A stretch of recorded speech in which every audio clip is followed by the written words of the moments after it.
Chromatography एक important concept आहे analytical केमिस्ट्रीमध्ये, की ज्याच्यामध्ये सेपरेशन केलं जातं कुठल्याही मिक्सचरचं.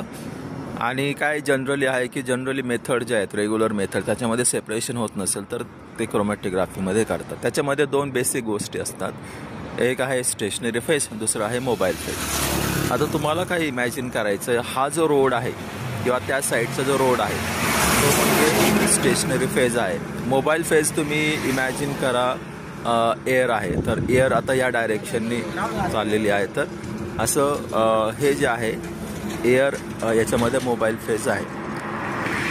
तर आता ह्या एक्झाम्पलमध्ये मोबाईल फेज जे आहे तर याच्यावर जास्त फोकस न करता आपण जे सोल्यूट्स आहेत म्हणजे मिक्सचर आहे आणि त्याचं स्टेशनरी फेजसोबत इंटरॅक्शन आणि त्याच्यामुळं त्याचं जो आहे जे इलोशनचा डिफरन्स, सेपरेशनचा डिफरन्स ही कन्सेप्ट पाहणार आहे. आता समजा हे ट्रक जो चालला आहे त्याचा स्पीड कमी आहे.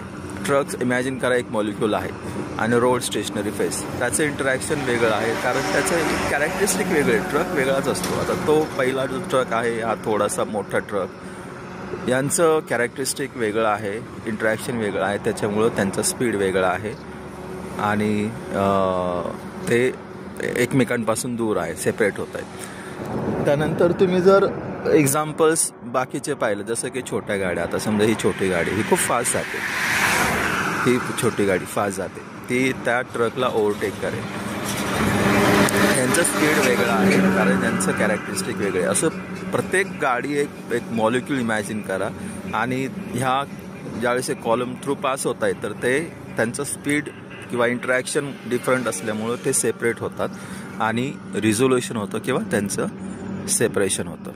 तर सिमिलरली हे कॉलम क्रोमॅटोग्राफी किंवा दुसऱ्या क्रोमॅटोग्राफीमध्ये होतात की ज्याच्यामध्ये जे मिक्सचर आहे, जे मॉलिक्युल्स आहेत तर त्यांचं इंटरॅक्शन स्टेशनरी फेजसोबत वेगळं असतं आणि त्याच्यामुळं ते सेपरेट होतात. आता याचं डिफरंट स्पीड आहे, ह्या व्हेकल डिफरंट स्पीड आहे, दोन्ही व्हेकल सेम आहेत पण डिफरंट व्हॅरिएशन आहे त्याच्यामध्ये, असं ते सेपरेट होतात इन केस ऑफ क्रोमॅटोग्राफी.